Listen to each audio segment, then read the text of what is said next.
Y'all gonna be buying presents next year. Tis the season. I know. I'm gonna have to be getting all these kids some gifts too. It's just too adorable. But what a picture perfect day if you have family visiting in town. Near 80 degrees in some spots. Florida. A little toasty at times, but this morning, I mean, just really opening those windows and letting that nice Florida air sink in. Enjoy it, because it's not always on the dry side as well. And that's something that thankfully we did get to enjoy today. But as we get into later in the upcoming week, humidity is going to sneak right back in and make those temperatures just feel a little less comfortable. But let's talk about what happened today. We started off in the 50s. Normal for this time of year is 55. We woke up at 56. So it really was a perfect Christmas morning. Mostly clear skies, really fantastic. This afternoon, if it felt warm, yeah, because it was. We had clear skies again, very limited cloud cover. Highs made it near 77. Normal should be around 73. So if you are visiting, this is above normal for us, but we're taking what we can get, all the wins that we can get, because we're going to actually continue to see this pattern easily through the end of our upcoming week. Let's take it live outside. This is downtown Tampa right now. Clear skies. I mean, crystal clear. A little bit of humidity has been trying to sneak back in this evening, but temperatures are hovering right around those mid 60s.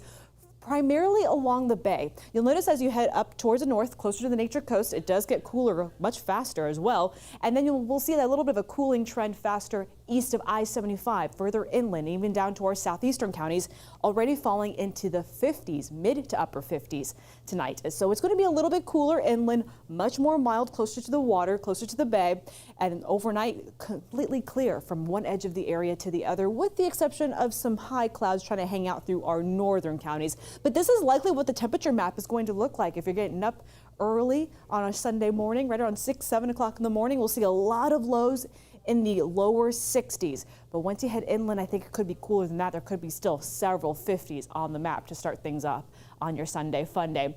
By the late morning into the early afternoon, we're going to see a lot of temperatures already heating up through the 60s and 70s. Tomorrow afternoon will be a beautiful one, but it is going to be about a degree or two warmer than what we dealt with today. So just get ready for that. You may need a light sweater in the morning hours. You ditch it by the afternoon with all that bright sunshine really bumping up those temperatures. And if our boaters loved those conditions out there today, you're in for a treat tomorrow. We got smooth seas out on the bay, right around 2 feet or less at times, honestly, with winds coming in out of the west at only about 5 knots. So let's talk about the futurecast, because this is going to stay pretty quiet in the days ahead. But a very, very light wind coming in out of the west, about 5 miles per hour. That's truly about it. Overnight through tomorrow morning, we may get a few high clouds hanging out through our northern counties.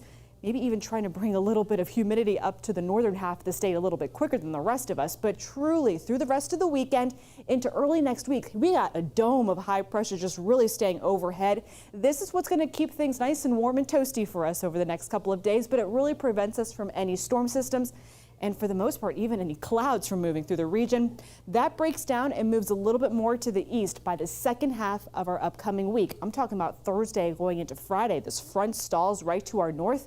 So while we don't cool down going into the end of the week, we will notice a little bit more humidity sneaking back in, meaning those lower 80s that we're going to be hanging out with next week.